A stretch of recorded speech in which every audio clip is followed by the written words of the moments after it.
Do you want a bank that talks sustainable growth or walks it?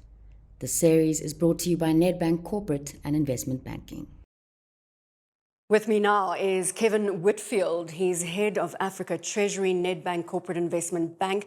Thank you very much for your time. Let's start with Nedbank's carbon journey and get a sense as to where you are and why you are doing what you are doing at the moment.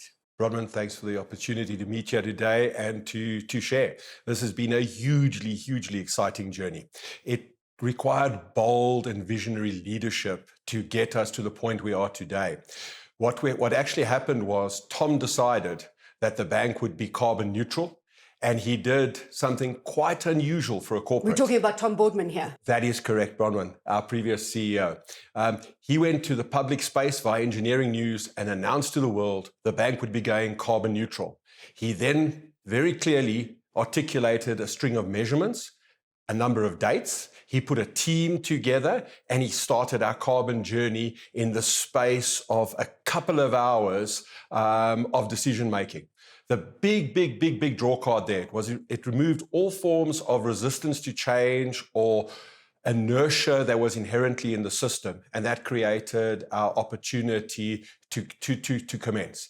That was supported by a phone call from His Royal Highness the Prince of Wales to ask Tom what was he doing in the African rainforest space, and Tom wanted to present a meaningful business case. So this is really that Nedbank was early on in the game. Nedbank was really early in the game. Before green became a trend or a desired state because of the activities that were happening in the climate space. In fact, it even went before Tom. If you looked at the affiliations to the World Wildlife Fund, the affiliations to green, the accreditation, and that passed from previous CEOs through to Tom. And then, of course, Mike took over from there and continued to drive in the passion. Let's talk about these terms, carbon neutral, carbon offsetting. Give me a little bit of a description for the layperson out there so we can get everybody onboarded. Lots of people look at carbon offsetting and what they actually see is a large corporate with a big checkbook being able to cover their sins because of the size of the checkbook. That is not the Nedbank approach. Nedbank decided to be carbon neutral meant we first needed to set our own targets. Those targets and those aspirations need to be measured and reduced annually.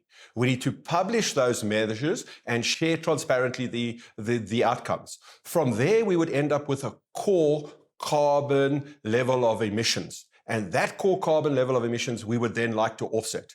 Now, what offsetting means is we go and investigate and find projects that meet our requirements in terms of our organizational ethic, our mandate, which is Africa only, and they need to be socially and environmentally, economically and socioeconomically changing. So they shouldn't just be an easiest method of sourcing a credit to offset an activity. My next question is very easy. Yes. Talk to me about some of these projects then that actually meet the criteria that you are alluding to.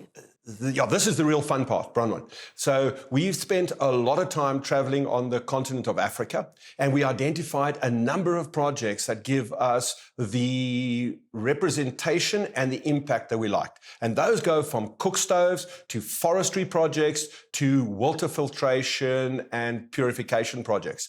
Our most exciting projects are those in the forestry space because of their size and scale.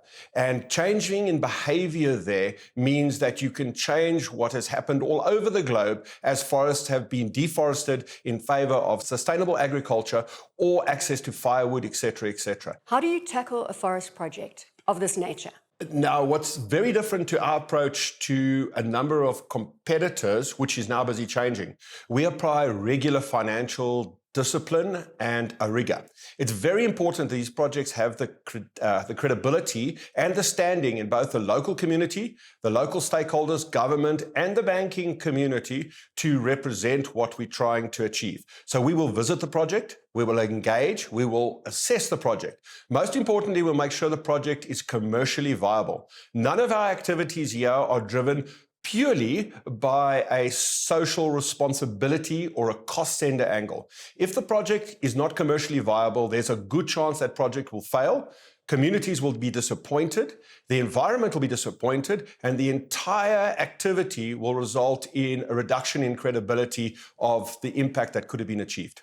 There's this new term that's being bandied about, that is a just climate transition in emerging markets.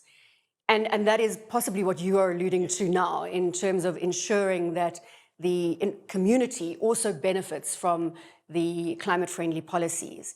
Can you give me a sense of what this means for you as we go closer to COP27, which is in November? It'll be happening Sharm el-Sheikh in Egypt. Yeah, this is key, because you're talking about some of the poorest and most vulnerable communities in the world. And the only way I can answer your question is to explain via example that was given to me. I was asking a string of high school students, what did carbon and climate change mean? And they started off by saying to me, that means we no longer kill the elephants that invade our crops. We no longer harvest the trees for carbon. The reason we have changed, for the first time we'll be writing exams this year in a classroom. These were matric students.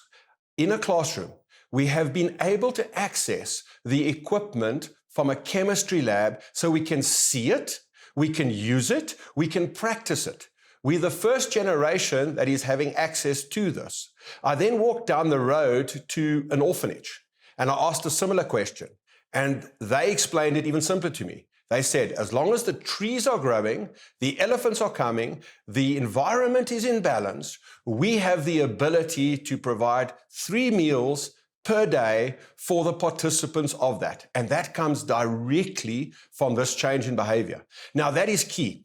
Though next generation will take those messages, those learnings, and extend it, and it will grow, and we'll see true behavioral shifts in this space. That is, to me, what the adjustment and the mechanism is. I've answered it in a roundabout way. It's a beautiful representation of what it's all about. A final question, in terms of Nedbank's planned activities in this space going forward, what do we have ahead? We're excited to say that as the carbon world is becoming first and foremost, and it's not just carbon, it's climate change, it's behavioral change. A number of the activities that we've invested in, our foundations can now be leveraged. So we're planning to continue to invest with our stakeholders, with our clients, in a growing space to develop quality assets.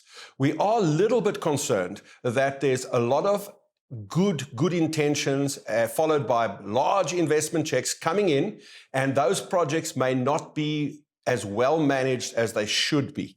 And that will just cause further credibility issues in the carbon, the climate space to feed the cynics. The bottom line is we need to get a price for carbon and natural capital that allows sustainable and long-term change. What we don't need is short-term sugar injections that cause temporal shifts, only to support long-term disappointment. It's now time to get people to change and recognize and be rewarded for doing the right thing in the right place, starting with the most vulnerable. Thank you, Kevin. I've been chatting to Kevin Whitfield. He is Head Africa Treasury, Nedbank Corporate and Investment Banking. Do you want a bank that talks sustainable growth or walks it? The series is brought to you by Nedbank Corporate and Investment Banking.